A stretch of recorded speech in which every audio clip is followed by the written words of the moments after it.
voir si ça fonctionne ou pas. D'accord. Mettre en pause l'enregistrement? Ouais. Stressant. Oui, parce qu'après, comme il y a ça peut être Ah oui, tout ce moment. Donc voilà, là nous sommes en diffusion. Bonjour. On va attendre quelques minutes.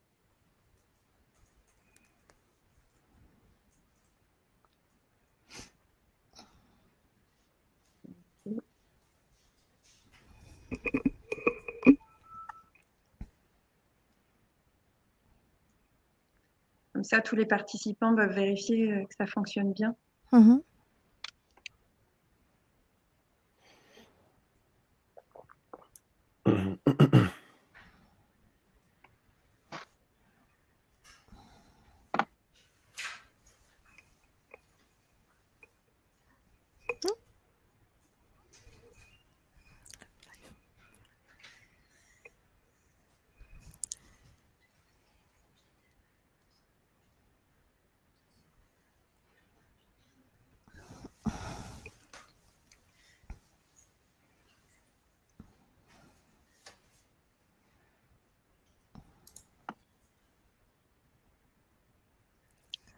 Je vois 61 personnes en ligne.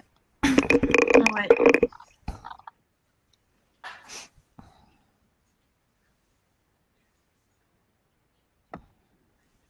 A priori, ceux qui sont connectés nous entendent bien. Il ne semble pas y avoir de problème technique sur le démarrage. Très bien. On commence dans 2 minutes, le temps d'attendre les retardataires. Mhm.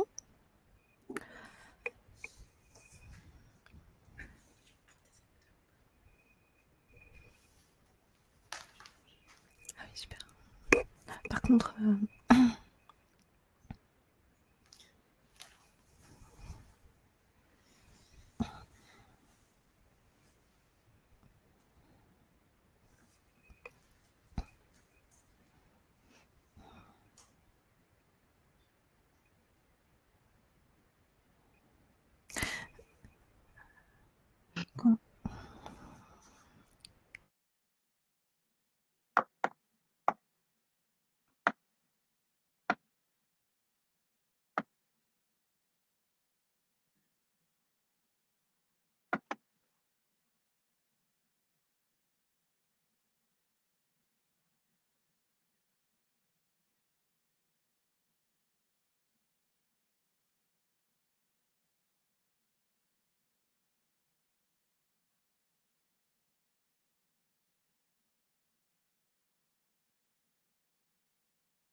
On va démarrer. Donc, bonjour à tous. J'espère que tout le monde entend bien. Donc, nous allons vous présenter aujourd'hui, donc dans le cadre du sommet virtuel du climat, donc pour lequel on remercie l'organisation avec l'ensemble des partenaires et le fait de pouvoir présenter le projet de neutralité carbone sur le territoire de La Rochelle et le projet de coopérative locale du carbone. Donc, on va se présenter les trois intervenants. Émilie, je te laisse commencer.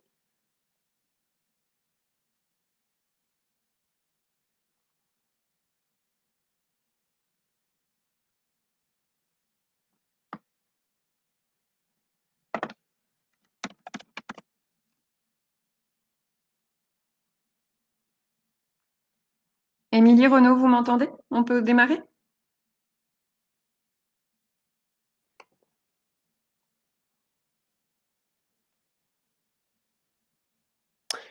Je ne suis pas Émilie, mais comme je suis en visuel, je vais dire un mot. Donc, Renaud Bétain, je participe à cette conférence virtuelle. Donc, bravo aux organisateurs de ce sommet pour les 2 semaines à venir. Merci à Anne de m'avoir proposé de prendre la parole. Donc, je travaille pour le cabinet de conseil Carbone 4 depuis 2 ans et j'ai auparavant travaillé 9 ans pour le GERES, une ONG de solidarité internationale, où j'étais notamment en charge des questions de finance carbone, de compensation des émissions. Et je suis notamment à l'origine du site Info Compensation Carbone, qui est toujours en ligne et qui fonctionne toujours aussi bien grâce à Justin Perrault, que je salue s'il est dans la salle, mais je ne vous vois pas. Donc, bonjour à tous les participants, bien réels. On vous voit. Donc, je vais me présenter. Donc, Anne Rostin, donc chef de projet énergie à Atlantec. Atlantec, qui est une association qui anime la mise en place d'un quartier bas carbone sur l'agglomération de La Rochelle. Et dans ce cadre-là, dans le cadre du projet global La Rochelle, territoire zéro carbone que vous présentera Émilie, on anime le volet d'autoconsommation énergétique du territoire et la mise en place d'une coopérative locale du carbone, d'un agrégateur carbone territorial que l'on vous présentera en troisième partie de présentation.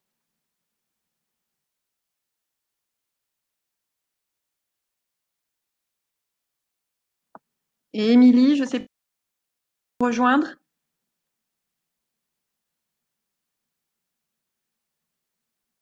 Voilà, ça fonctionnait pourtant juste avant, mais désolé.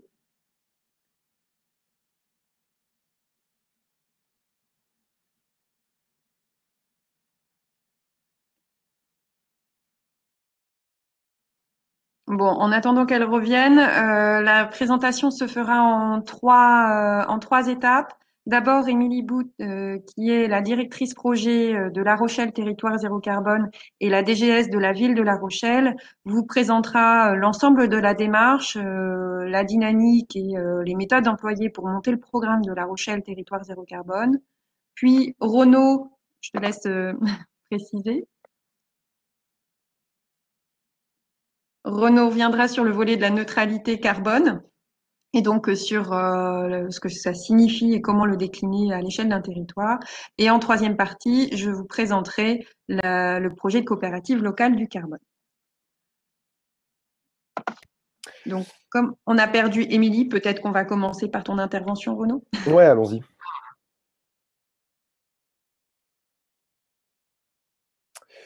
Alors, je vais aller directement. Hop. Donc, si c'est bon pour tout le monde, je vais aller jusqu'à cette.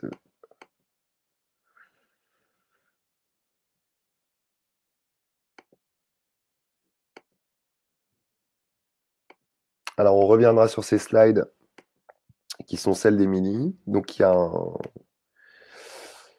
je dévoile un petit peu ce que va dire Émilie. Et puis, moi, je vais vous parler de tout simplement de neutralité carbone et de déclinaison à l'échelle des territoires.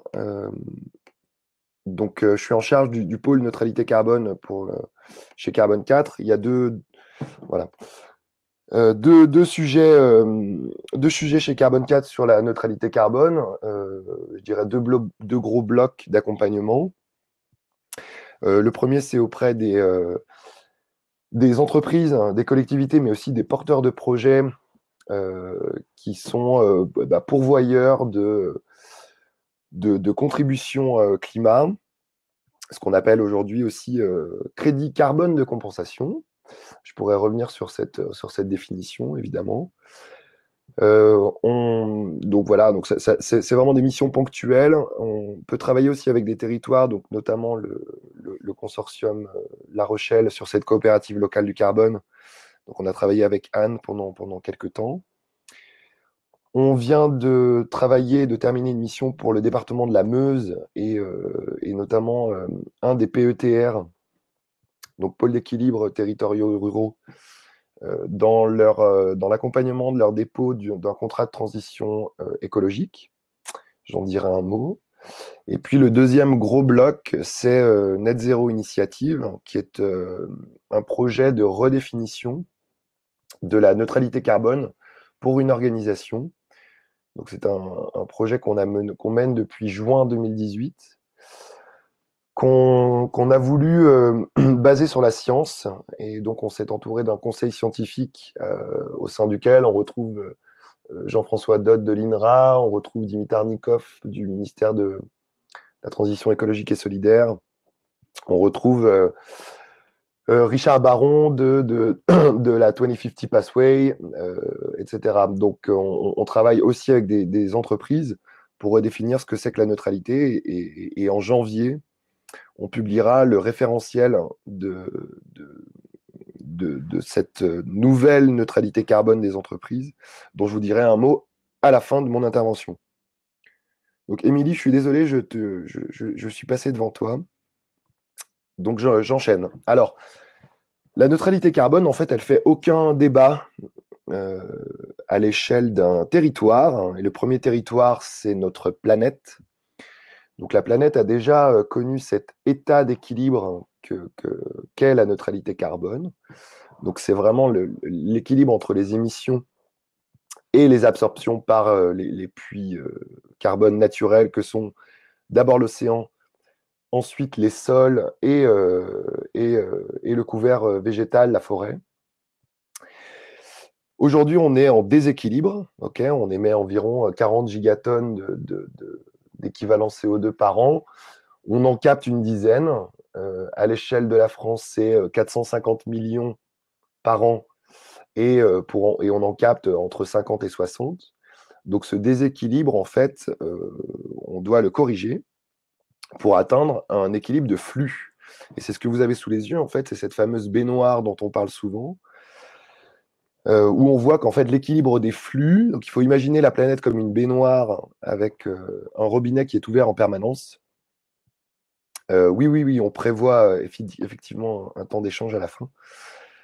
Donc cette baignoire, nous on est très bien dans cette baignoire aujourd'hui, donc il faut nous imaginer 7 milliards dans cette baignoire, avec un robinet qui est ouvert en permanence, ce sont les émissions de CO2 qui coulent dans cette baignoire, avec un siphon qui est ouvert lui aussi, et ces émissions de CO2 qui s'évacuent par ce siphon. Le problème, c'est qu'il y a plus de débit que d'évacuation, et en fait, on a le niveau de l'eau qui monte. Et donc, ce niveau d'eau qui monte, c'est le carbone, le stock du carbone dans l'atmosphère, qui correspond à une concentration en ppm sur la gauche, qui elle-même correspond à un niveau de réchauffement. Donc, ce stock, aujourd'hui, il correspond... Donc, on a une ligne qui est rouge, qu'il ne faut pas dépasser, qui est celle des 2 degrés. Et donc, tant qu'on n'a pas atteint cet équilibre entre le robinet et le siphon, alors on ne limitera pas le réchauffement.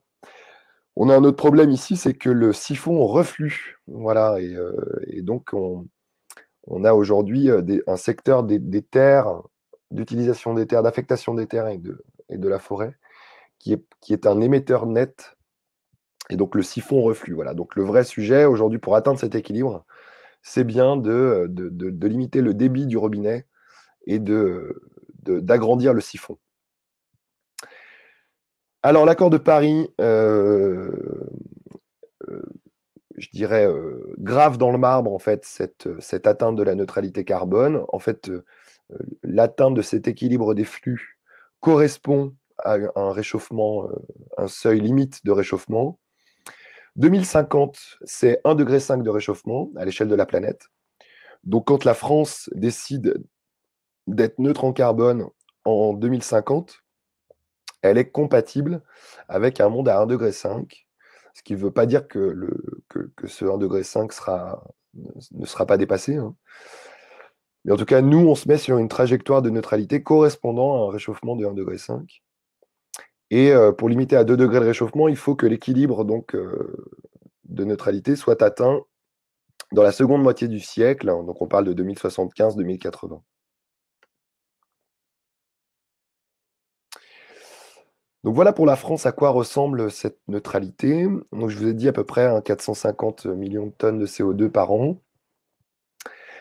Avec, on peut reparler de l'Observatoire du climat et des émissions de gaz à effet de serre porté par le réseau Action Climat, qui récemment a refait un point sur le dérapage actuel du transport et de la mobilité, avec certains bons élèves, hein, parmi lesquels l'industrie, qui fait de gros efforts d'efficacité énergétique, et puis la production d'énergie aussi. J'en profite pour rappeler que l'électricité, ce n'est qu'une petite partie de nos émissions liées à l'énergie, et que la majeure partie de l'énergie responsable des émissions, c'est-à-dire de l'énergie fossile en France, est le fait des transports, et notamment des voitures individuelles.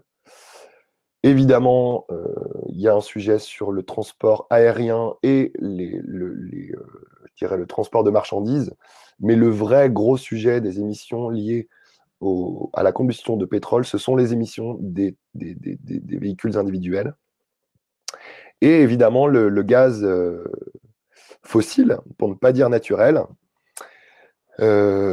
qui est un des vrais gros sujets. Donc, il faut s'atteler à ces deux sujets si on veut diviser par 6 nos émissions. Donc, le facteur 4, qui avait jadis donné son nom à carbone 4, est dépassé. Voilà, donc on est aujourd'hui sur un facteur 6. Donc, division par 6 des émissions par rapport à 90, par rapport à 90. Et donc, ce qui doit nous amener à peu près à des émissions de 100 millions de tonnes de CO2.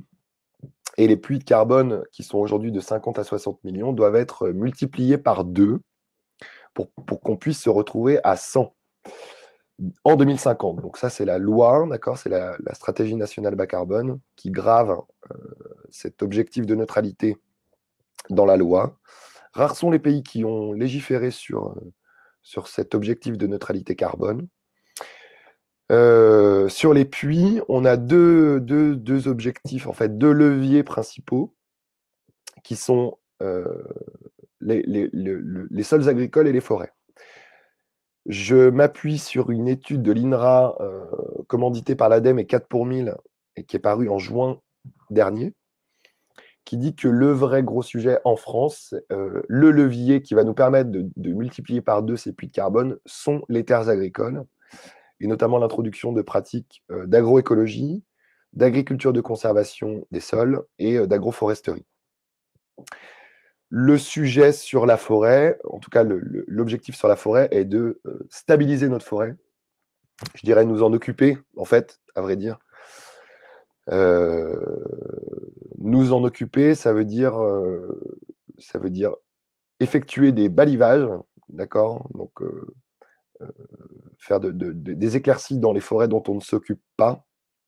La moitié de la forêt française n'a pas été touchée depuis 20 ans.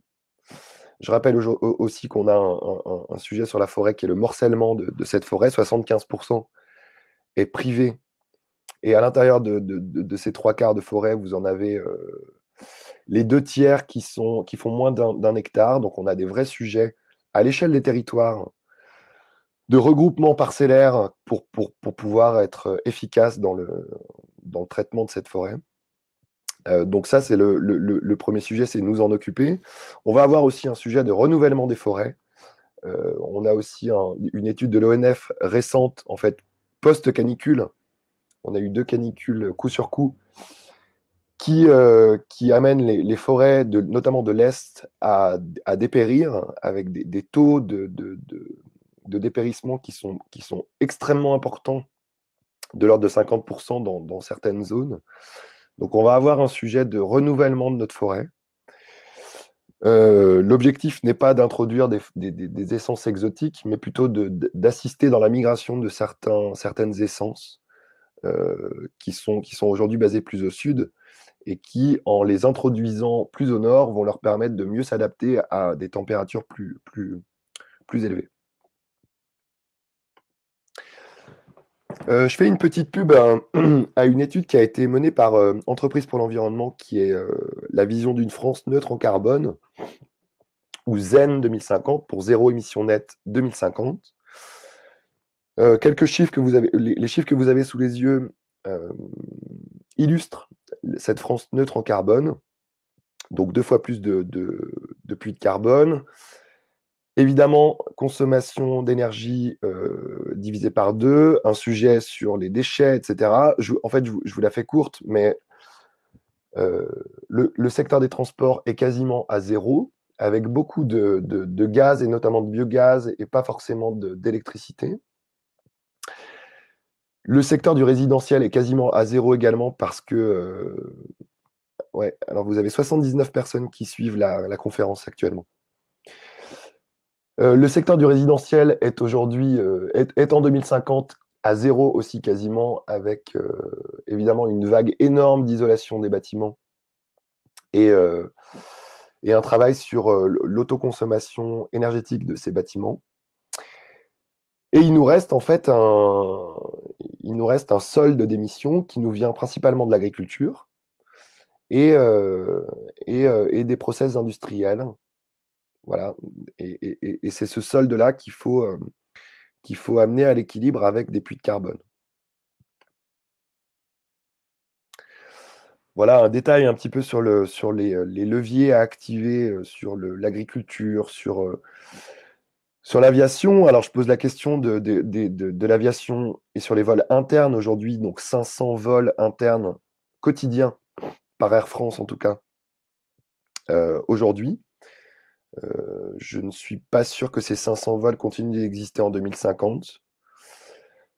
Une baisse forte sur l'industrie et la production d'énergie.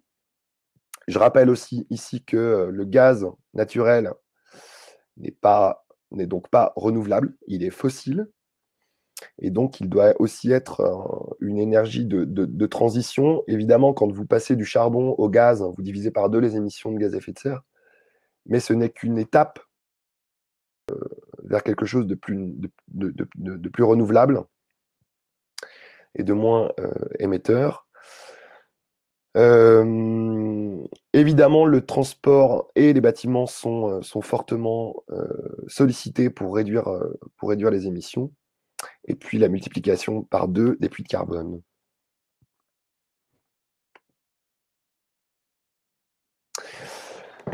Et donc, comment cette neutralité carbone à l'échelle française peut se décliner à l'échelle des territoires? Eh bien, aujourd'hui, c'est plutôt des questions qui sont en suspens et que je partage avec vous aujourd'hui. D'abord, l'appropriation de la neutralité carbone par les différents échelons, que sont les régions, les départements, les communautés de communes, les PETR, qui doivent s'approprier ce sujet de la neutralité carbone et d'équilibre des émissions.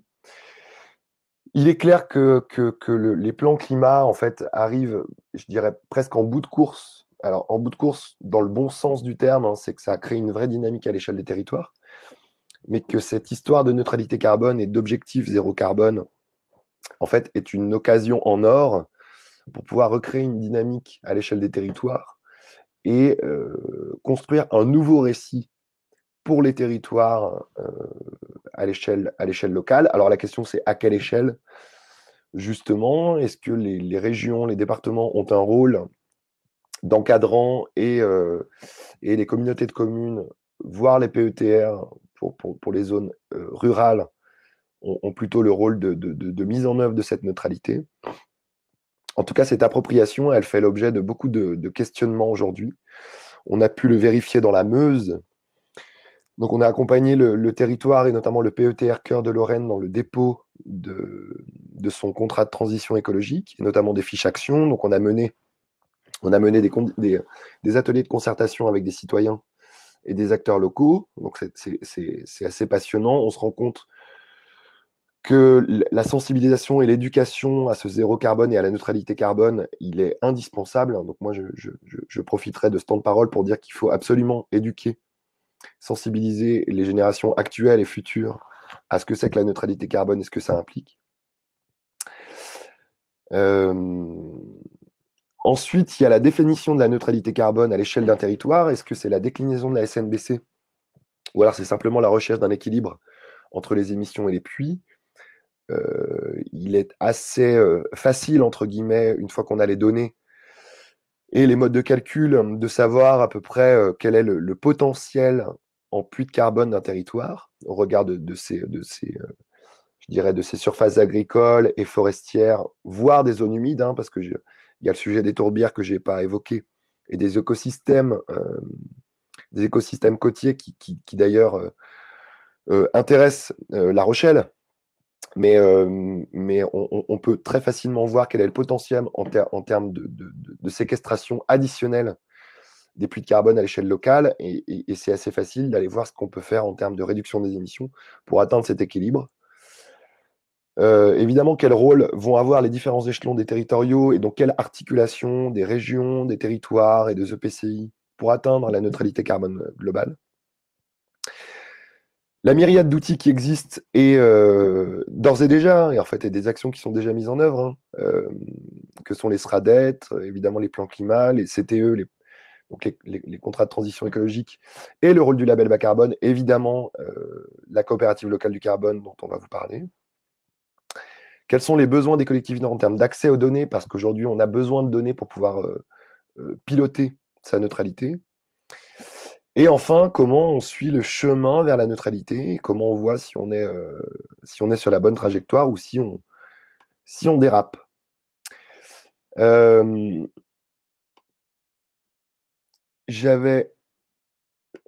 reviens, j'ai bientôt terminé. Ouais, juste un mot donc sur Net Zero Initiative et en fait sur le travaux de Carbone 4 avec un certain nombre d'entreprises que sont EDF, Engie, Orange, Generali, le groupe Banque Populaire Caisse d'Épargne ou la RATP. On a imaginé une autre façon de parler de la neutralité carbone pour les organisations, pour les entreprises.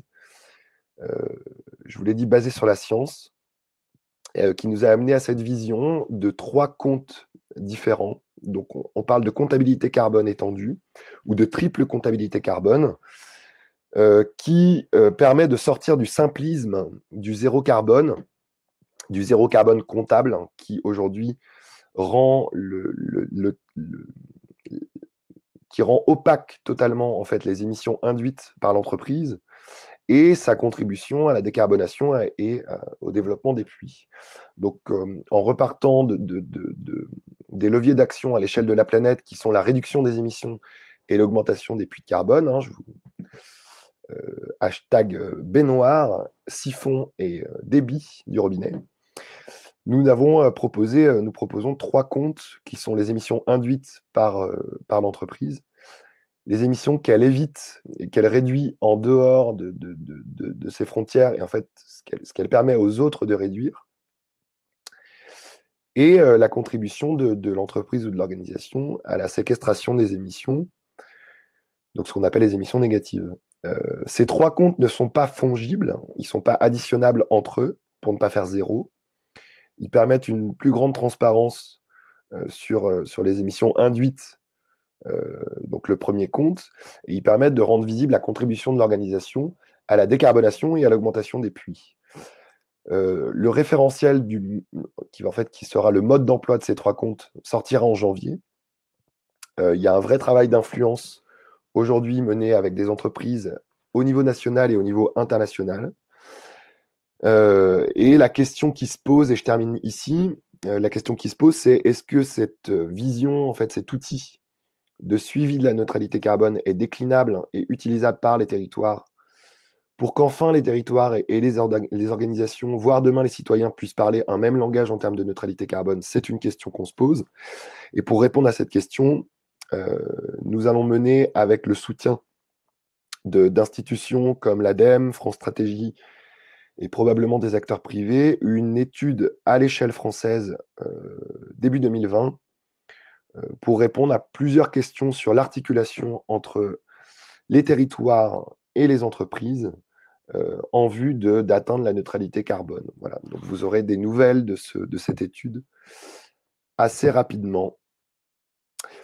Voilà, je vais repasser la parole. Et donc je reviens en arrière. Ah, juste un tout petit mot, je n'ai pas passé cette slide. Un tout petit mot, parce que ça me semble important. La France doit atteindre l'équilibre de neutralité carbone en 2050. Mais il y a des territoires qui resteront émetteurs nets, et je pense notamment aux territoires urbains.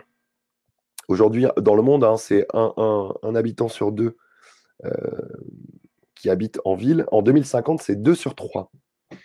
Donc les villes qui aujourd'hui concentrent 70% des émissions de gaz à effet de serre, en 2050, seront émettrices nettes. Elles continueront d'émettre du carbone. Ce qui veut donc dire que les territoires ruraux devront être négatifs.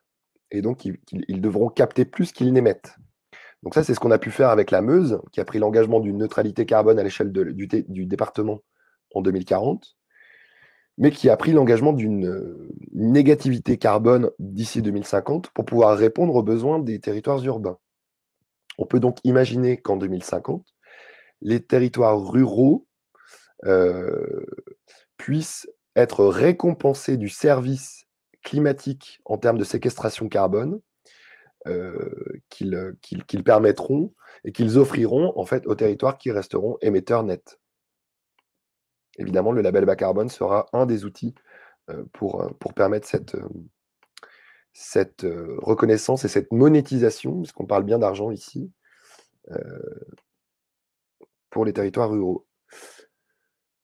La reconnaissance officielle des émissions évitées, c'est plutôt le label bas carbone aujourd'hui qui permet de certifier les réductions d'émissions ou les émissions séquestrées. Est-ce que j'ai bien répondu? Attendez, je fais deux choses en même temps. Comment avoir une reconnaissance officielle des émissions évitées en France, non éligibles ou encore disponibles? Alors, bonne question, ouais, je réponds tout de suite à la question, et puis après je te laisse la parole, Émilie. En fait, tant que vous n'avez pas de méthodologie du label bas carbone, on ne peut pas, elles ne sont pas éligibles. Donc pour l'instant, tant qu'il n'y a pas de méthode, elles ne sont pas éligibles au label bas carbone. Mais on reviendra sur les questions à la fin. Je coupe mon micro, je coupe ma vidéo et je laisse la parole à Émilie. Bonjour à toutes et à tous, est-ce que vous m'entendez? Parce que j'ai eu un petit problème technique, je m'en excuse. Allô?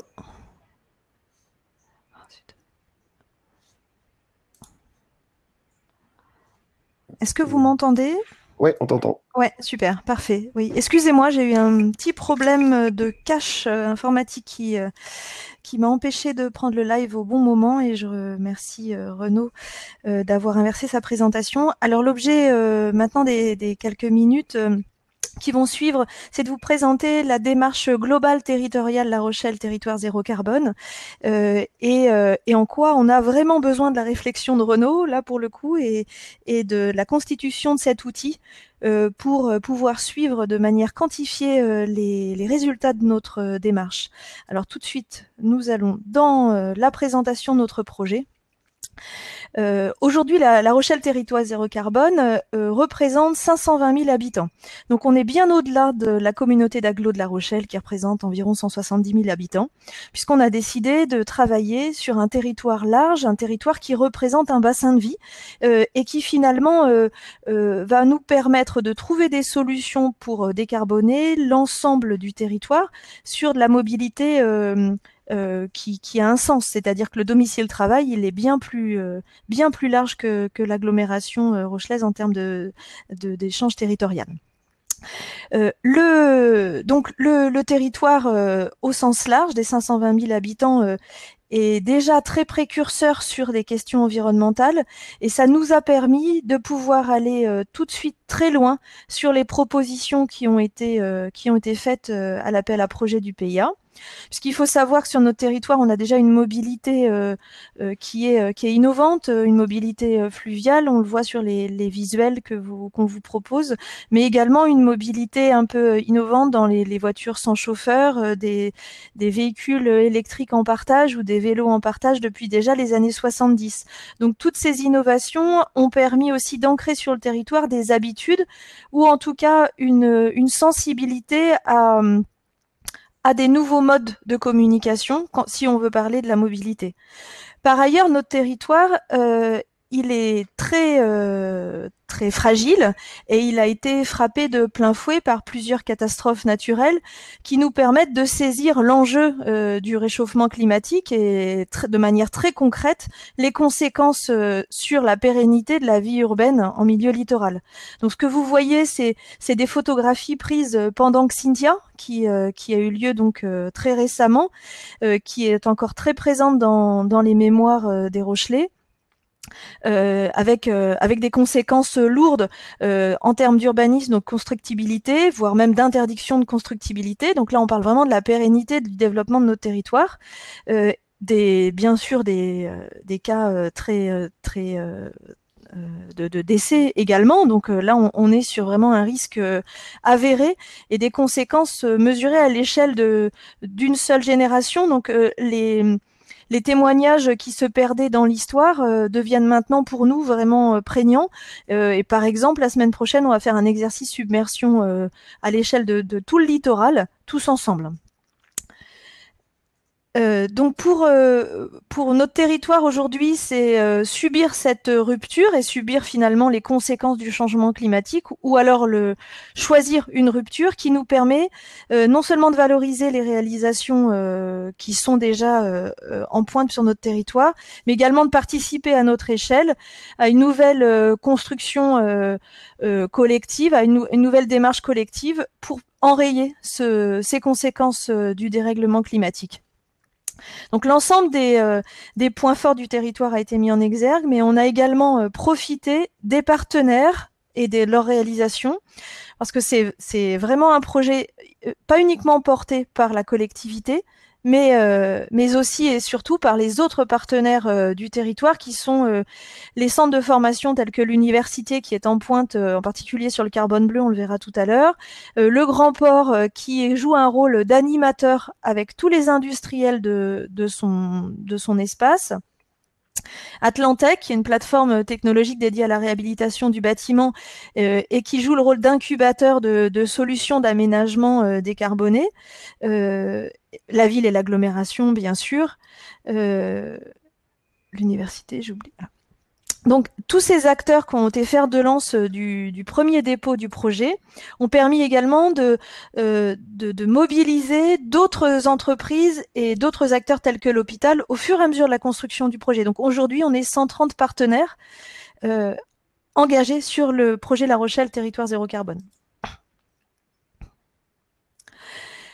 Le point le plus important du projet et la prise en considération des freins au changement pour l'habitant. Donc, le carbone, bien sûr, peut être réduit de par des innovations technologiques ou des nouvelles solutions pour le chauffage, pour la production d'énergie électrique, pour la mobilité. Mais on pense et on est convaincu que rien ne pourra se faire en termes de neutralité carbone sans un changement profond des habitudes. Un exemple est la transformation et le changement d'habitude pour les habitants sur le domicile-travail. De manière durable, pour pouvoir changer ces usages, un certain nombre d'actions seront à entreprendre, non seulement en termes de sensibilisation, mais également en termes d'accompagnement. Un exemple concret qu'on peut prendre, c'est une personne, on va prendre un exemple, Simon, qui part au travail tous les matins avec son véhicule individuel, donc seul dans la voiture, un véhicule diesel, qui va d'abord utiliser son véhicule de manière sans se poser trop de questions et qui va avoir des problématiques de stationnement en arrivant en centre-ville et qui progressivement, par un certain nombre de dispositifs, va changer ses habitudes. D'abord, il va voir des collègues arriver au travail à vélo, il va avoir la possibilité de tester des vélos électriques parce que son premier frein, c'est qu'il habite peut-être à 5-6 kilomètres et le fait de faire ces kilomètres avant d'arriver lui pose des problèmes. Il a besoin d'une douche en arrivant tout simplement, et quand il teste un vélo électrique, il voit que finalement la solution elle est pas si compliquée et qu'en arrivant au boulot on n'a pas besoin de douche. Puis ensuite il va découvrir que il a une indemnité kilométrique vélo pour venir à vélo principalement pendant l'année de jusqu'à 200 € par an. Qu'en plus, il va avoir un soutien de l'agglomération pour acheter son vélo électrique et que finalement, il va trouver un certain nombre de dispositifs, y compris des pistes cyclables sécurisées, pour aller au travail. Il va gagner du temps, il va gagner en hygiène de vie, il va gagner en confort aussi finalement, parce que on va lui montrer tous les dispositifs possibles de protection de la pluie, pour la pluie. Alors vous me direz, aujourd'hui on est sur un territoire qui est très plat, donc qui se prête à la pratique du vélo. N'empêche qu'on a encore aujourd'hui beaucoup de véhicules individuels qui circulent, et on voit que par tout ce dispositif qui commence à être mis en place, les habitudes changent durablement, y compris l'hiver. Parce que finalement, prendre sa voiture le matin pour aller au travail devient un supplice pour les cyclistes qui ont pris l'habitude d'y venir tous les matins et de prendre un bol d'air tous les matins.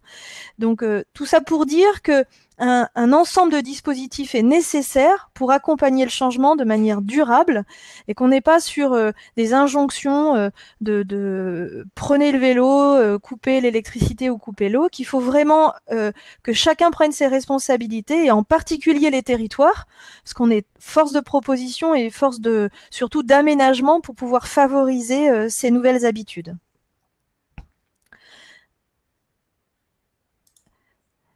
Donc on a beaucoup entendu parler de carbone. Je reviens quand même un petit peu puisque la cible du carbone pour La Rochelle, c'est la neutralité en 2040, donc une neutralité en avance par rapport à l'engagement national. Mais on se veut un peu incubateur de solutions réplicables sur tous les territoires. L'idée, c'est vraiment la réplicabilité. C'est pas de faire un aquarium qui soit pas réplicable. Donc, dans un premier temps, en 2030, une réduction du carbone par... Ah oui, je répondrai aux questions à la fin de la présentation pour pouvoir dérouler. Donc, dans un premier temps, un objectif de réduction, d'abord un premier palier en 2030, et puis ensuite une neutralité atteinte en 2040 grâce au développement des zones d'absorption. Alors, comme vous le voyez, la partie absorption n'est pas négligeable dans la neutralité carbone et est une réelle action à part entière. Nous avons donc une première réduction du fait d'intégration de technologies innovantes sur un certain nombre de postes, mais ces postes-là peuvent également se réduire de par le choix tant en alimentaire qu'en mobilité des habitants. La partie neutralité carbone a un côté également innovant puisqu'on va travailler sur l'absorption du carbone bleu. On a de la chance, on a des littoraux. On a également beaucoup de marais sur notre territoire et on a, bien sûr, ça a été dit, des territoires ruraux, donc carbone bleu et carbone marron. On a des territoires ruraux qui sont source également de captage et dans le cadre du projet de l'agrégateur qu'on va voir par la suite, ces territoires ruraux pourraient également être valorisés par leur captation carbone. La partie compensation que l'on voit en marron tout en bas, montre justement le rôle qu'aura l'agrégateur carbone dans un dispositif de compensation, de contribution à la neutralité, c'est-à-dire que quand un industriel ou un particulier ne pourra pas faire autrement que d'émettre du carbone, il pourra acheter un crédit carbone qui lui-même sera réinvesti dans des projets innovants locaux avec des emplois non délocalisables pour la réduction carbone. Je vais peut-être répondre à une question quand même, c'est comment développer cette neutralité carbone sur une communauté de communes rurales et moins dynamique économiquement. Tout est dans l'enjeu aussi d'un projet territorial. Aujourd'hui, l'agglo et la ville de La Rochelle, qui effectivement ont la chance d'avoir des ressources économiques fortes, également une ingénierie interne de par leur taille en termes de collectivité, vont engager avec elle tous les territoires ruraux du bassin métropolitain que j'ai cité tout à l'heure, pour pouvoir leur faire bénéficier tant de la sensibilisation, des formations et des innovations technologiques. L'idée, c'est qu'on soit sur un territoire large qui englobe également les territoires ruraux, un système aussi de solidarité. Les territoires ruraux étant essentiels pour notre neutralité carbone par ailleurs. Donc c'est vraiment du gagnant-gagnant.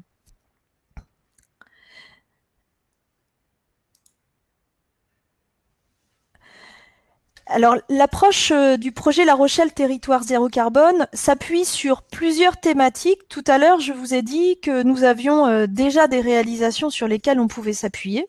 Donc, ce qui sera pour l'ensemble du territoire déjà des acquis. Et ces acquis nous permettent d'être à l'aise pour pouvoir développer d'autres innovations. Alors vous voyez sur cette slide l'approche systémique qui est proposée dans le projet, avec au cœur du projet la participation citoyenne. Donc notre cible principale, c'est vraiment le citoyen, mais le citoyen est également intégré dans la gouvernance du projet.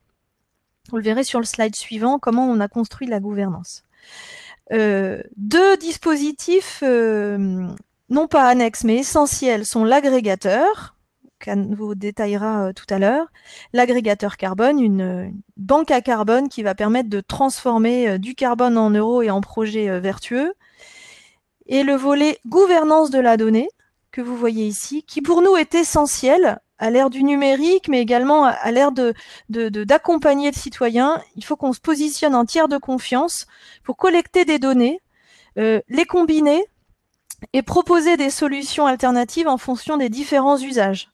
C'est-à-dire que par rapport à mes habitudes quotidiennes que vous pouvez analyser de par les données que je mets à disposition de la plateforme de données parce que j'ai confiance en la donnée, vous m'avez donné confiance, et donc je vous donne mes données, je récupère par rapport à mes usages des solutions entre guillemets clés en main sur toutes les possibilités qui s'offrent sur le territoire à moi.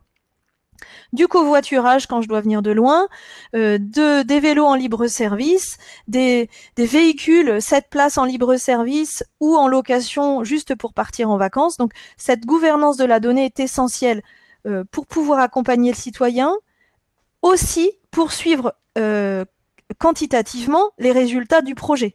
C'est-à-dire que chaque action est suivie via des indicateurs. Ces indicateurs seront tous comptabilisés à l'intérieur de notre plateforme territoriale de la donnée pour réviser notre plan d'action en fonction des résultats qu'on aura atteints et puis pour enfin avoir une cible qui est vraiment suivie dans la durée.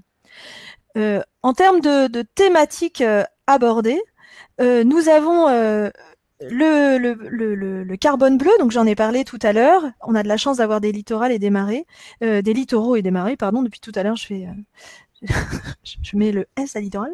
En fait, ces milieux comme les littoraux ont un forcément, c'est attractif. On est une zone touristique de par cette richesse. Et ce qui est beaucoup moins connu, c'est l'aspect puits de carbone de ces milieux humides. L'idée, c'est que notre territoire soit aussi fer de lance dans la sensibilisation sur ce sujet-là.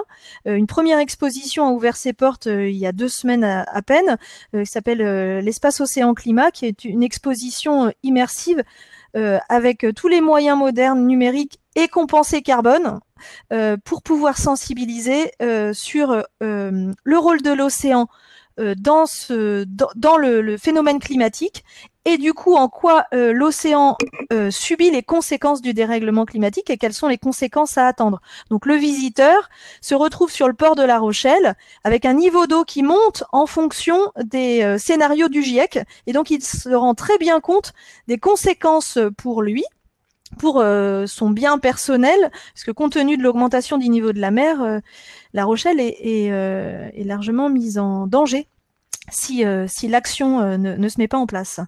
Par ailleurs, capter du carbone, c'est quand même une gestion très particulière des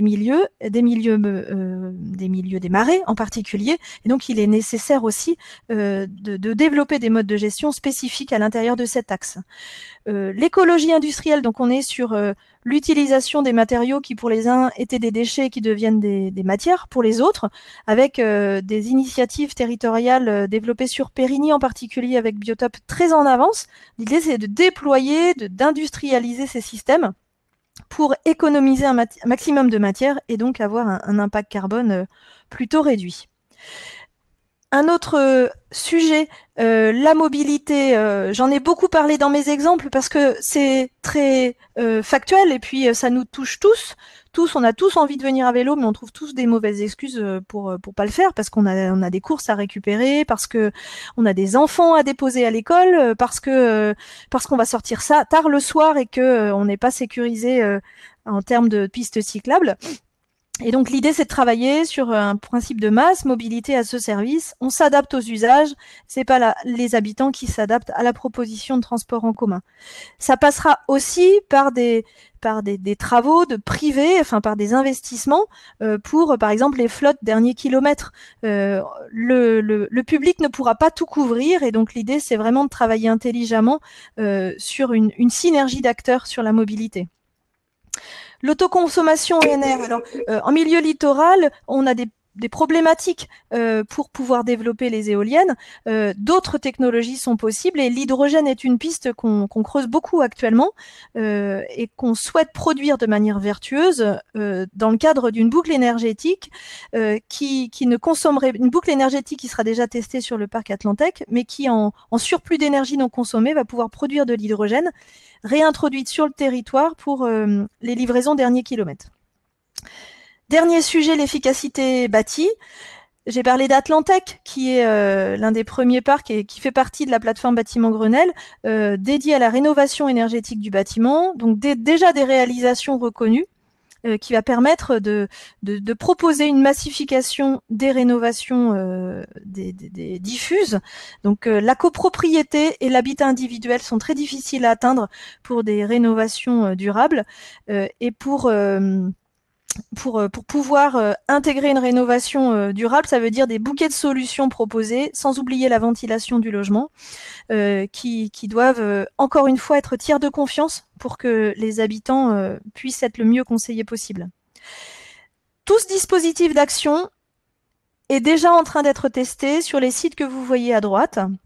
Donc des sites portés par les partenaires, des sites portés par les collectivités, qui nous permettent à l'échelle 1 tout de suite de tester les propositions réalisées, de tester aussi sur les usagers, puisque chaque usager est différent. Sur le Grand Port, on n'aura pas les mêmes usagers, les mêmes cibles qu'en cœur de ville, par exemple, ou qu'à l'université. Donc il faut s'adapter aussi aux différents publics.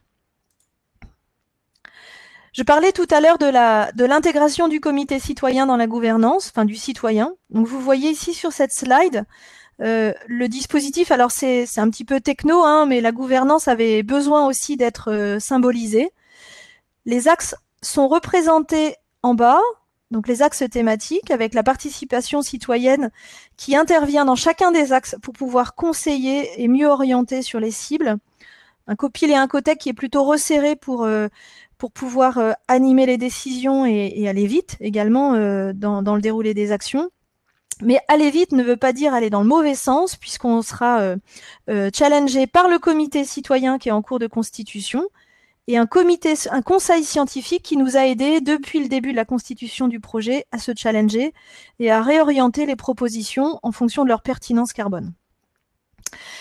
L'écosystème autour du projet est très important, puisqu'un projet déposé dans le cadre d'un PIA, finalement, ça représente un nombre fini d'actions, et beaucoup d'initiatives sont arrivées depuis. Notre dispositif permet de suivre ces initiatives et de les soutenir via un fonds d'investissement créé dans le cadre du projet, via un agrégateur carbone qui vous sera présenté encore une fois. Et donc cet écosystème qui est réuni 1 à 2 fois par an, en ce moment on fait 2 fois par an parce qu'on a beaucoup de demandes d'informations sur le projet. Lui regroupe plus de 300 intervenants, 300 personnes de la sphère publique, citoyens, entreprises, associations, centres de recherche et territoires d'alliance, encore une fois, territoires ruraux très très importants dans le projet, ils sont essentiels.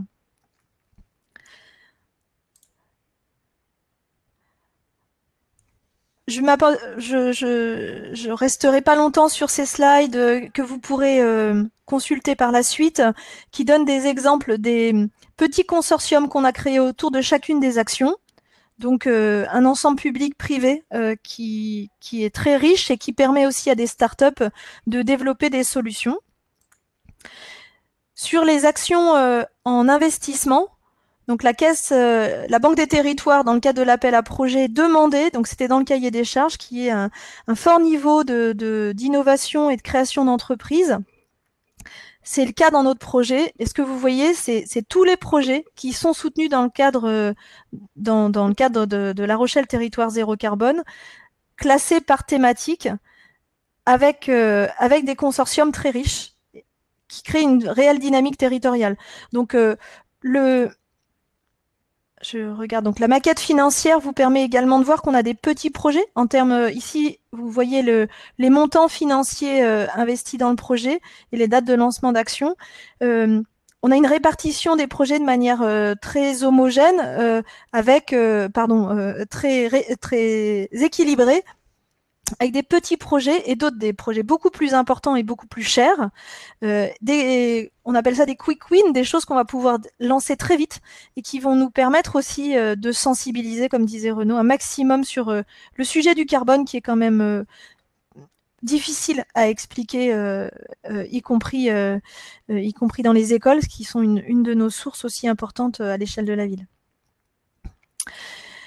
Donc enfin, pour résumer le projet, et peut-être aussi pour donner envie de se lancer dans ce type de démarche, parce que encore une fois, notre projet n'a pas vocation à être isolé, il a vocation à être diffusé le plus largement possible, tant sur sa méthodologie que sur ses innovations un peu concrètes.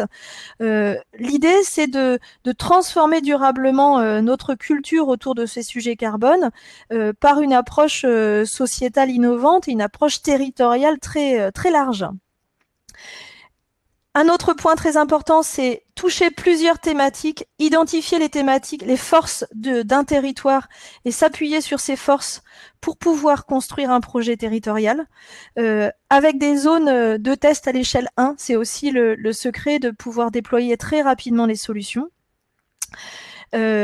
Et nous pensons que cette plateforme territoriale de la donnée est essentielle pour pouvoir suivre les réalisations, comme j'ai déjà évoqué, mais également avoir une maîtrise des données numériques qui, demain, seront une source de richesse très importante, donc richesse qualitative et malheureusement aujourd'hui trop quantitative. Donc l'idée, c'est que vraiment que le public se saisisse aussi de cette richesse donnée. L'agrégateur carbone, un axe très important du projet, et enfin une gouvernance qui se veut englobante, qui n'a pas peur non plus de se faire challenger par le conseil scientifique et qui intègre en retour tout ce que l'écosystème souhaitera modifier ou sur lequel l'écosystème souhaitera plus d'explications. Alors, bien entendu, on a un projet qui doit être encore expliqué. Vous l'avez vu, il y a des sujets un peu techniques et le sujet de l'agrégateur est toujours l'objet de nombreuses questions, mais vous aurez toutes vos réponses dans quelques minutes. Donc le projet nécessite encore d'avoir un site internet, par exemple, de permettre aussi d'expliquer un maximum.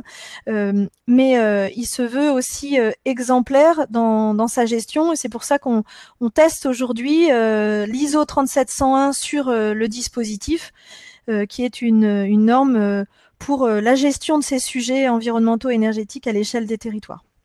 Voilà, merci à tous pour votre attention.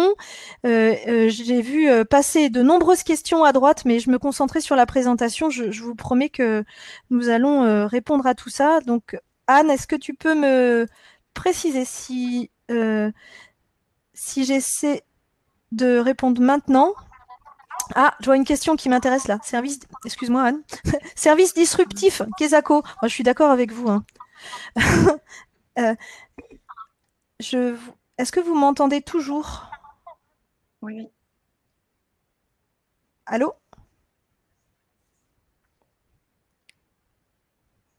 Ok, merci, parce que j'ai vu un message d'erreur. Je réponds donc aux questions, Anne, maintenant, ou tu enchaînes ta présentation?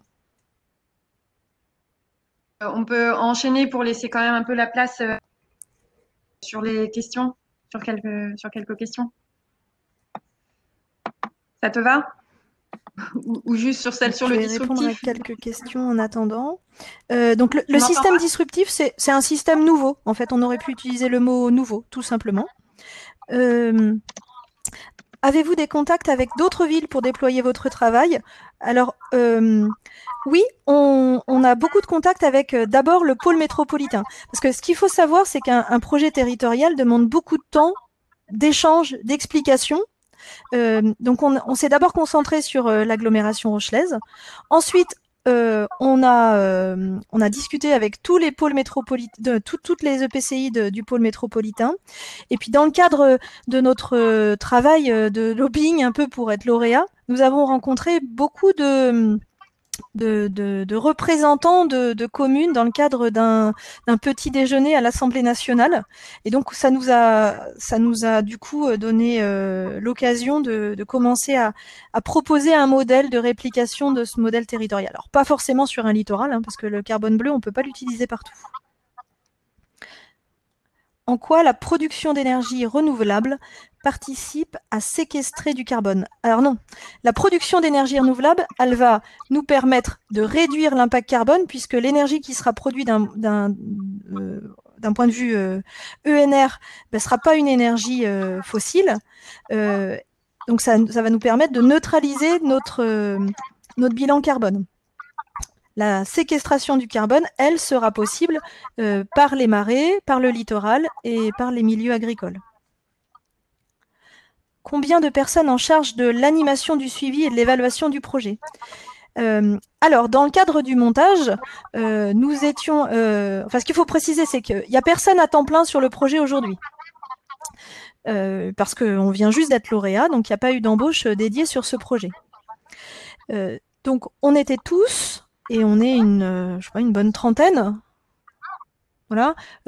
En plus de notre travail quotidien sur le projet, avec le pilotage, la construction, la maquette financière, etc. Quand je dis une trentaine, c'est qu'on est beaucoup investi dans le projet pour pouvoir décliner l'ensemble du plan d'action. Voilà. Donc on a été très nombreux pendant la phase de conception du projet. Toutes ces personnes continuent à être mobilisées, mais heureusement, on va avoir, grâce à l'appel à projet, plusieurs ETP qui pourront être débloqués pour nous aider à coordonner. Donc, on devrait avoir l'équivalent de 3 ETP uniquement dédiés à l'animation. Alors, quand je dis animation, c'est l'aspect juridique, l'aspect suivi des actions, l'aspect comptabilité. Et puis ensuite, tous les services sont mobilisés autour de la démarche qui est un fil rouge pour la ville, l'agglomération, le Grand Port, Atlantec et l'université. Je vais passer la parole à Anne, mais comme ça, je vais prendre le temps de lire vos questions et pour en préparer les réponses. Donc, je vais couper le micro, Émilie. Et je vous dis à tout à l'heure. Alors moi, je vais introduire ce sujet de l'agrégateur carbone territorial ou de la coopérative locale du carbone par la réponse à 2 questions d'Éric et Adrien. Donc Éric qui demandait comment les preuves d'émissions et de compensation étaient prouvées et à qui, et Adrien qui demandait comment on réalisait toute la comptabilité CO2 avec l'agrégation de données ou etc.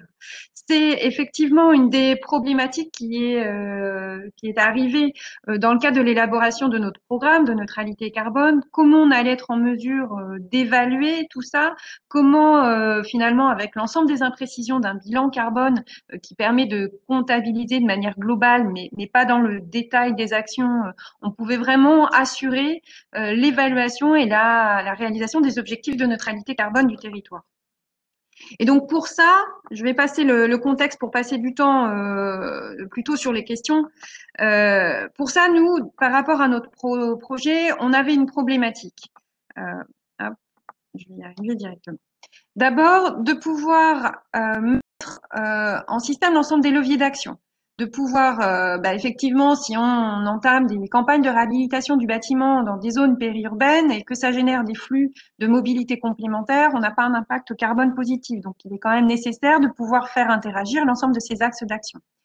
Un autre grand enjeu est effectivement qu'on veut impliquer la population, chaque citoyen, petite action qui peut générer de la réduction d'émissions. Et ça pose une problématique parce que si on veut les faire rentrer dans le cadre du label bas carbone, qui est le cadre réglementaire national qui permet de faire certifier des réductions d'émissions locales, aujourd'hui, un petit acteur n'a pas du tout d'accès en termes de temps à passer, pour trouver des acheteurs, etc., et ne peut pas avoir accès à ce cadre de certification. Et de plus, donc ce qu'on a évoqué avec les deux premières questions sur comment on assure le résultat et l'évaluation. Et donc c'est pour répondre à tout ça qu'on a construit ce dispositif d'agrégateur carbone territorial, coopérative locale du carbone, qui permet de pouvoir accélérer cette transition au niveau du territoire de l'agglo de La Rochelle vers la neutralité carbone en finalement répondant à ces questions-là et pour pouvoir générer des investissements dans des actions qui permettent ou de séquestrer ou de réduire nos émissions globales du territoire, tout en incitant la participation de chaque partie prenante et réduisant les coûts des projets. Puisque finalement, si on a des coûts d'évaluation à réaliser pour des petits projets ou des coûts de suivi, ça devient d'autant plus inaccessible et donc il y a nécessité à réduire ces coûts d'accès à chacun. Donc notre dispositif, c'est un outil de contribution locale du carbone qui permet d'initier, d'accompagner, d'évaluer et de comptabiliser l'ensemble des économies d'équivalent de gaz à effet de CO2 qui sont réalisées par l'ensemble des acteurs du territoire. Et pour ça, finalement, on met en lien, finalement, c'est une coopérative, c'est-à-dire que toutes les parties prenantes qui le souhaitent au niveau du territoire, entreprises, collectivités, citoyens, peuvent contribuer et participer, soit en étant un porteur de projets de réduction d'émissions carbone ou de séquestration, soit en étant un acteur engagé dans la neutralité carbone, donc citoyens, entreprises, collectivités, et pour pouvoir finalement faire évaluer et valoriser ces réductions d'émissions CO2 en le faisant certifier, en optimisant également par de la mutualisation de projets, par la mutualisation d'acteurs, finalement les gains qu'on pourrait obtenir à l'échelle d'un territoire et en valorisant notamment ces crédits carbone, si on peut les faire labelliser par le label bas carbone, pour pouvoir les vendre et générer finalement un financement complémentaire sur l'ensemble des projets, un financement additionnel.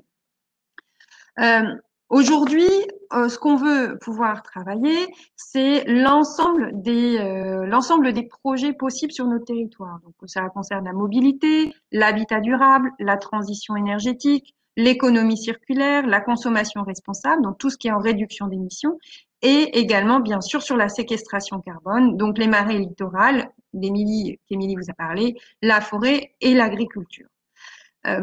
On souhaite, pour pouvoir notamment rentrer dans le cadre de ce label carbone national, l'idée, c'est de pouvoir faire en sorte, porteurs de projets collectifs pour le compte de l'ensemble des parties prenantes du territoire, c'est-à-dire les citoyens, les petites entreprises, tout le monde, de manière à être en mesure de faire tout ce suivi d'évaluation, de certification pour le compte commun, c'est-à-dire pour le compte collectif, de manière à ce que chacun y passe le moins de temps possible, à éviter de doublonner sur les actions d'ingénierie qui sont faites et faire en sorte d'être le plus efficient possible. Donc, notre objectif, c'est d'en constituer une société coopérative d'intérêt collectif qui permette de pouvoir, par l'émission et la vente de crédits carbone, agréger au maximum tous les petits projets, donc y compris les citoyens, et en valorisant tout un ensemble de dispositifs financiers. Donc, on parle des crédits carbone à travers le label bas carbone, mais ça concerne aussi les certificats d'économie d'énergie et l'ensemble des dispositifs de financement qui aujourd'hui existent déjà et ne sont juste pas accessibles pour un petit territoire, pour un petit porteur de projet. L'enjeu, c'est vraiment de rendre accessibles tous ces financements possibles complémentaires.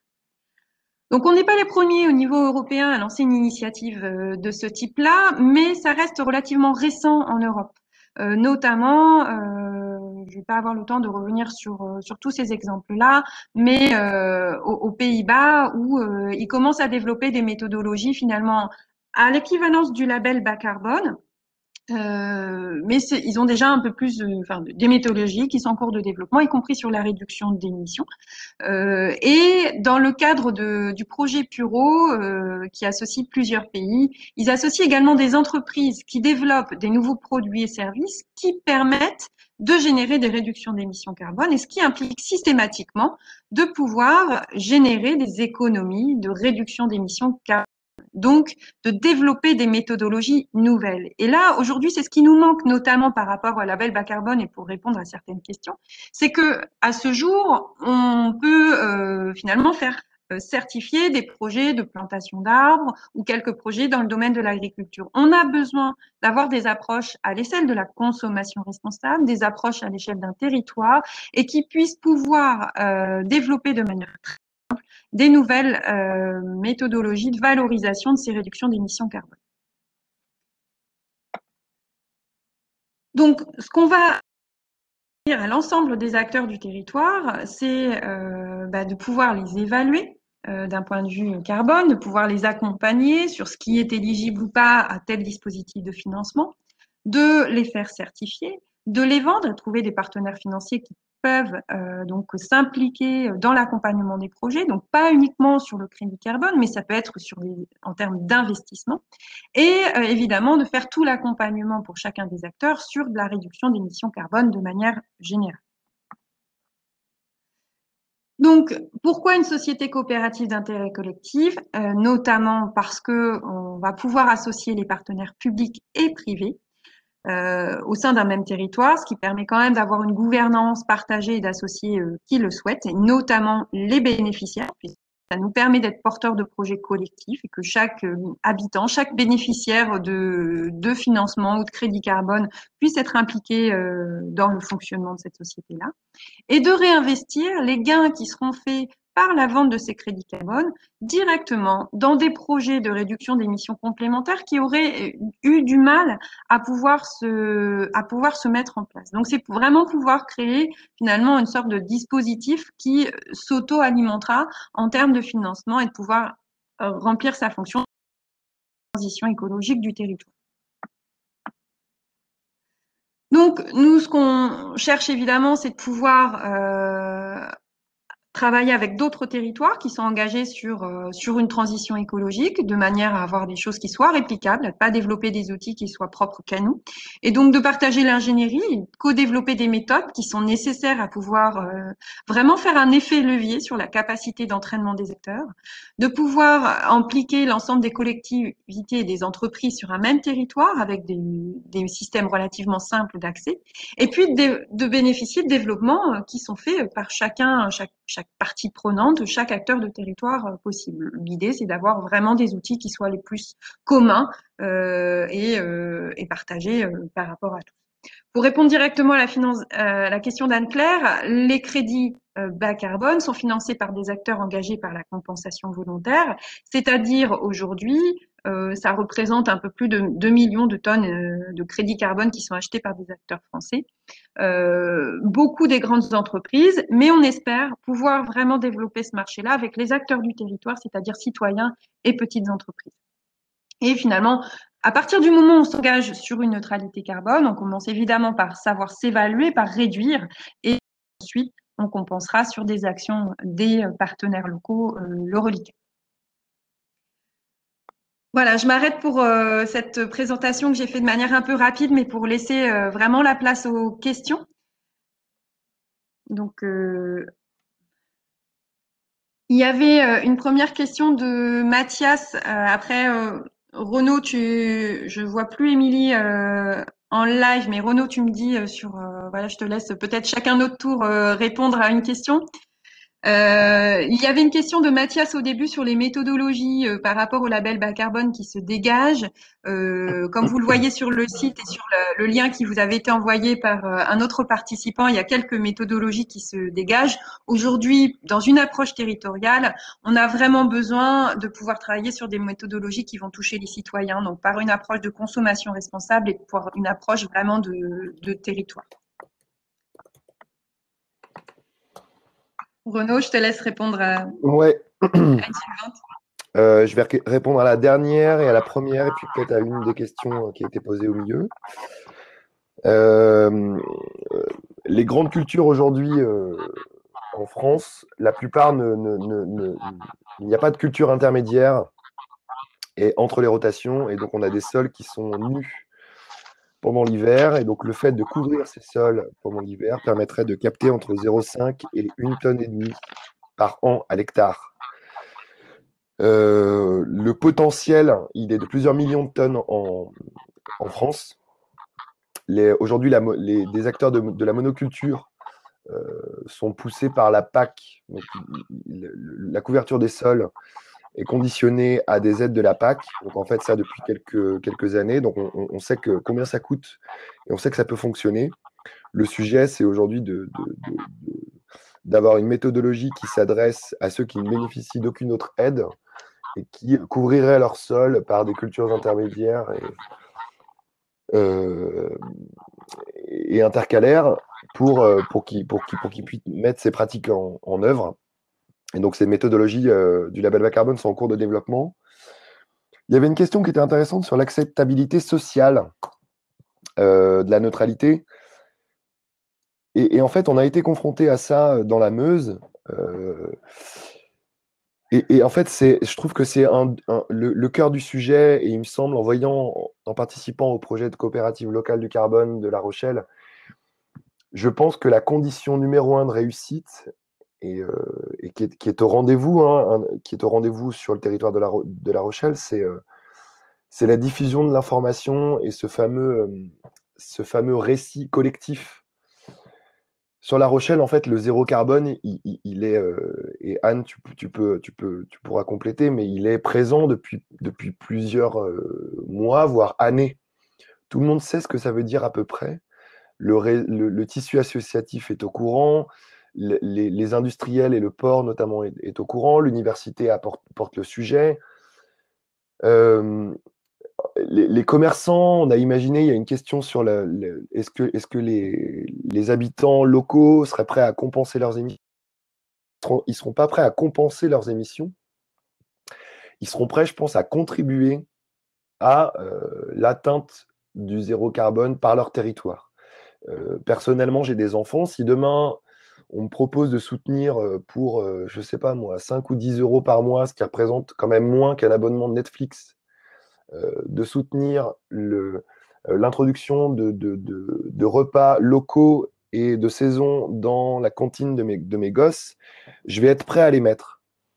Et donc, il faut commencer à voir les choses autrement, c'est-à-dire ne plus les voir par le biais de ce qu'on appelle la compensation carbone, c'est-à-dire j'achète un crédit carbone qui va annuler mes émissions, mais par le biais de ma contribution à l'émergence d'un territoire qui est meilleur pour le climat et meilleur pour les gens. Et là, je pense, moi, je suppose qu'il y a plusieurs façons de faire. Encore une fois, quand vous soutenez Oxfam ou Greenpeace à 5 euros le mois, je pense qu'il est probable de faire ça auprès des habitants pour le zéro carbone du territoire. Il y a des outils clés en main comme l'arrondi en caisse que vous avez déjà dû pratiquer, qui va être possible de mettre en œuvre auprès des commerçants locaux. Donc, je pense qu'il est possible de faire contribuer les habitants, sans parler de la fiscalité et de l'épargne bancaire qui pourra servir. Et donc, en termes d'acceptabilité sociale, je crois il va nous falloir des porte-paroles, en fait. Je pense qu'il va falloir des ambassadeurs. Il va falloir que les agriculteurs qui ont mis en œuvre une agriculture, des pratiques de conservation, de l'agroforesterie, ou quand on parle de l'élevage bovin, en Meuse, vous avez une vache pour un habitant. Et je sais qu'il y a des endroits, la Creuse par exemple, il y a plus de bovins que d'habitants.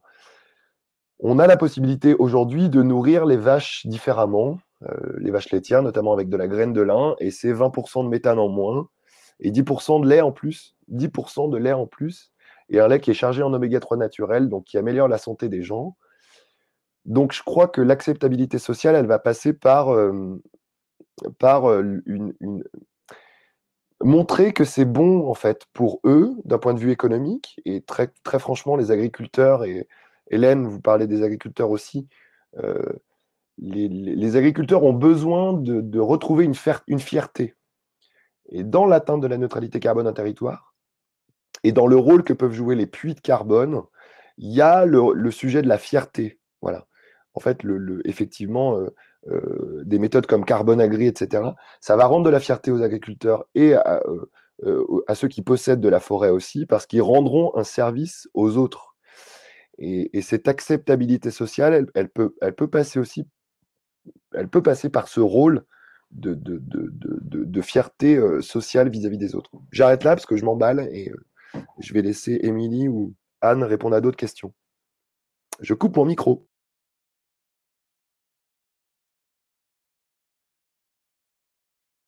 Moi, je vais répondre à une question sur le volet financier par rapport à la coopérative. Son financement est fait effectivement par rapport à une mutualisation de l'ensemble des coûts qui sont faits au sein de la société, c'est-à-dire qu'il y a un pourcentage qui sera pris sur la vente des crédits carbone, et plus on arrive à être nombreux à mutualiser, et finalement moins ce pourcentage sera élevé, sachant que tout ce qui est gardé au sein de la société coopérative et qui permet de générer derrière des bénéfices sont réexploités pour investir dans des futurs projets.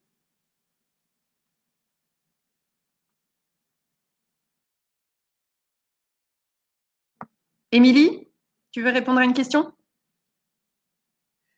Je reprends le micro. Alors, est-ce que vous m'entendez? Tac, je reprends la vidéo également. Je suis en train de parcourir les questions parce que j'ai encore eu un petit souci de coupure. Donc, les questions qui concernent peut-être le territoire. J'ai vu passer très rapidement quelque chose sur l'exemplarité de la collectivité. Effectivement, la première pierre d'ailleurs du projet sera ça. Hein. Ça sera de travailler sur l'exemplarité des partenaires du projet, partenaires initiaux. Alors, on réalise déjà pas mal de choses en interne. Sur le plan de déplacement des personnels, je vous ai parlé des vélos électriques. La flotte pro, des déplacements pro, c'est-à-dire pour visiter les écoles ou pour intervenir en maintenance, on n'est qu'en vélo électrique aujourd'hui sur La Rochelle.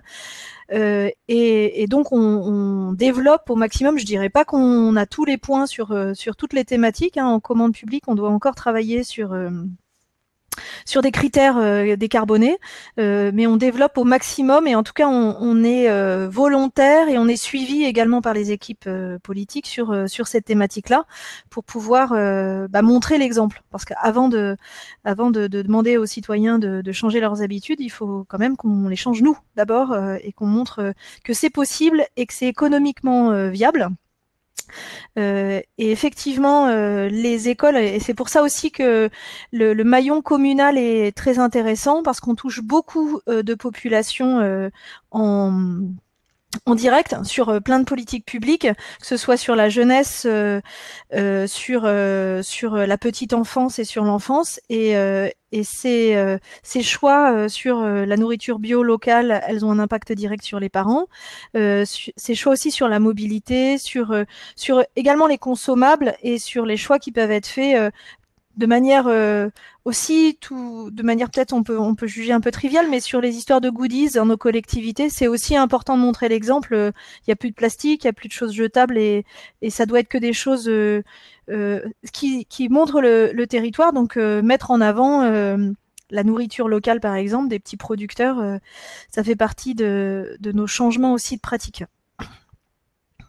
Je parcours d'autres. N'hésitez pas à reposer des actions pour que je les vois apparaître dans le fil en nous. Je suis en train de parcourir.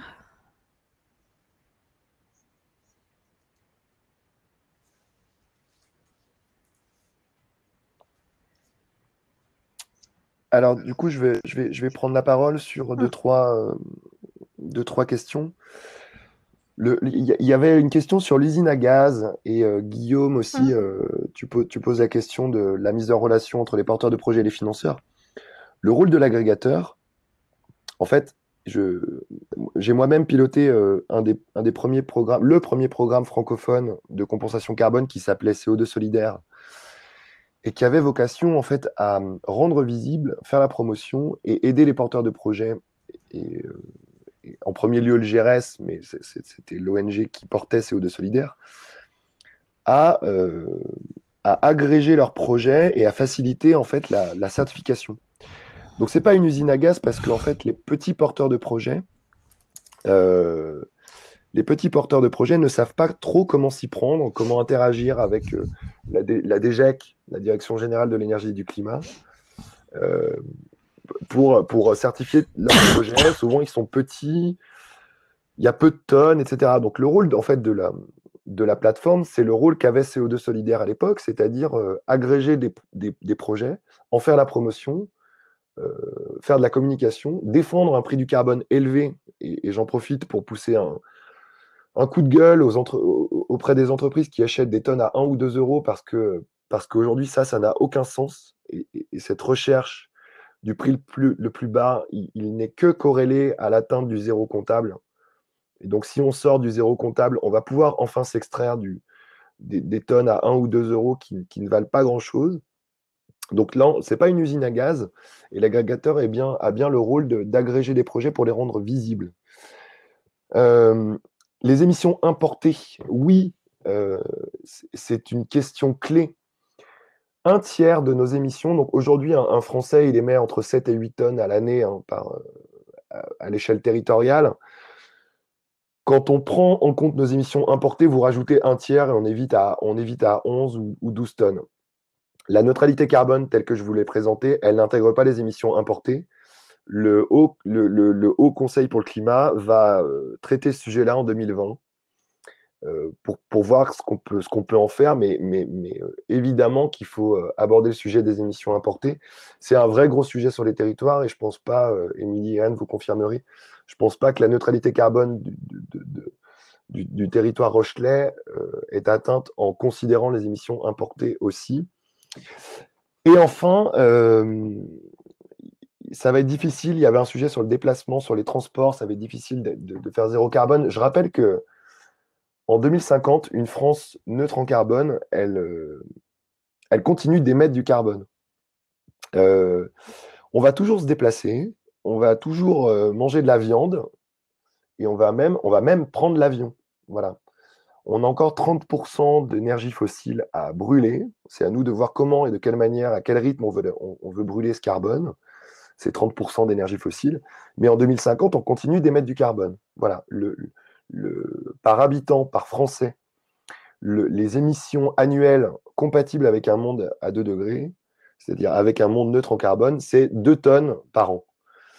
Et donc, on va continuer de se déplacer, on va continuer de se nourrir et de se chauffer. Je vous laisse la parole. Anne. Oui, je voudrais répondre à Hélène et Adrien par rapport aux questions sur les marchés financiers et sur l'évaluation carbone. C'est clair que pour contribuer financièrement d'un point de vue carbone sur un projet du territoire, il n'y a pas de nécessité d'avoir évalué, avoir fait son propre bilan carbone. Par contre, pour pouvoir valoriser au titre de son bilan réduction d'émissions qui pourront être générées de par son accompagnement financier, c'est une nécessité. Donc, au sein de la coopérative, on a effectivement tout ce volet accompagnement au bilan carbone pour que les acteurs soient eux-mêmes impliqués et engagés par rapport à leur propre scope d'activité sur les réductions d'émissions. Donc, c'est clair que c'est une nécessité. Ensuite, par rapport à la question sur les autorités bancaires, en fait, on a qui sont partie prenante de la structure et ce qui va nous permettre, alors à la fois sur de l'investissement participatif et à la fois des banques classiques, ce qui va nous permettre de pouvoir voilà, répondre à ces problématiques liées au financement qui relèvent du monopole bancaire.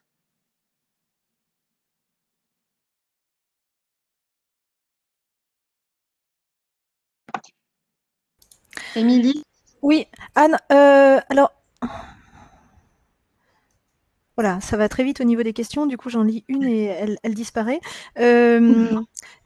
J'ai vu passer une question qui est conjointe à Anne et au territoire, enfin aux collectivités. C'est les coûts d'investissement d'exploitation de l'agrégateur ont-ils été évalués? Donc la réponse est oui.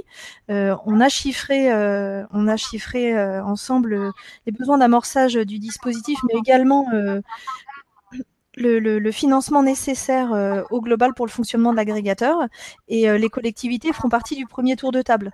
En fait, leur rôle, elle est non seulement de participer à ce premier tour de table pour pouvoir amorcer l'agrégateur, mais elle est aussi d'intervenir auprès des financeurs potentiels du territoire, alors qui peuvent être des acteurs privés, mais également la région ou le département, des grosses institutions qui sont sont moins fer de lance, enfin moins initiateurs du projet, et de les convaincre de l'intérêt du dispositif sur le territoire. Donc il y a un rôle financier évident, hein. Il suffit pas non plus de faire du lobbying, il faut aussi investir. Et donc on a inscrit donc dans nos budgets de 2020 ces investissements pour le fonds d'amorçage de l'agrégateur, mais également du temps passé en conviction pour que d'autres partenaires viennent participer au projet.